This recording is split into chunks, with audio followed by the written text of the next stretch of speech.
Selanjutnya pada diagram 2, 3 hakim konstitusi, hakim A, hakim B, dan hakim C, sama dengan diagram 1, menyepadankan semua jabatan yang dipilih atau elected official, termasuk pemilihan kepala daerah dengan batas minimum 40 tahun. Artinya ketiga hakim tersebut memasukkan semua jabatan yaitu presiden, wakil presiden, anggota DPR, anggota DPD, anggota DPRD, gubernur, wakil gubernur, bupati, wakil bupati, wali kota, dan wakil wali kota sebagai padanan alternatif usia minimal 40 tahun. Sementara hakim D dan hakim E memilih jabatan yang sangat terbatas, yaitu hanya jabatan gubernur saja.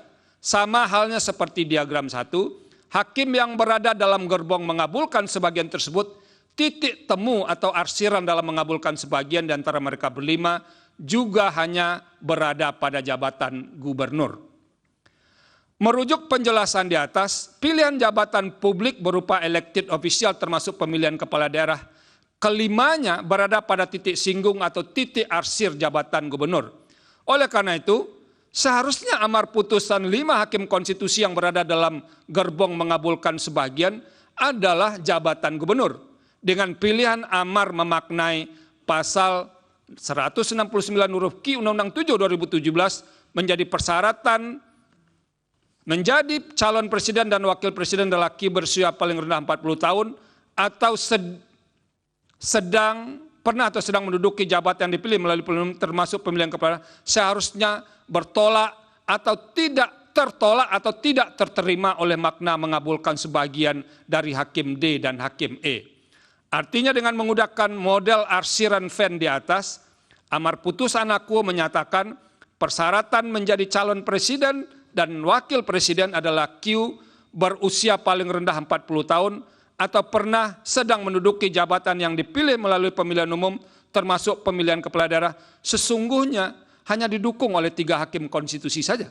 Oleh karenanya, amar putusan aku seharusnya hanya menyangkau jabatan gubernur saja sebagaimana menjadi titik temu di antara kelima hakim konstitusi tersebut. Berkenaan dengan pilihan amar tersebut, perlu saya tambahkan ketika pembahasan di RPH, titik temu atau arsiran termasuk masalah yang menyita waktu dan perdebatan. Karena perdebatan yang belum begitu terang terkait masalah amar tersebut, ada di antara hakim konstitusi mengusulkan agar pembahasan ditunda dan tidak perlu buru-buru serta perlu dimatangkan kembali hingga Mahkamah inkasu 5 hakim konstitusi yang berada dalam gerbong mengabulkan sebagian benar-benar yakin dengan pilihan amar putusannya. Sekalipun RPH ditunda dan berlangsung lebih lama bagi hakim yang mengusulkan ditunda, hal tersebut tidak akan menunda dan mengganggu tahapan penyelenggaraan pemilihan inkasu tahap pemilihan presiden dan wakil presiden.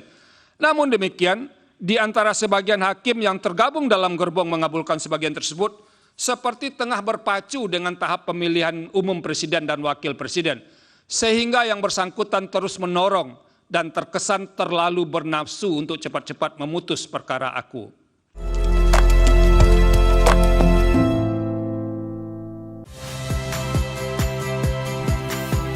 Saya Iriana Mardanus, saksikan program-program Kompas TV melalui siaran digital, pay TV, atau media streaming lainnya.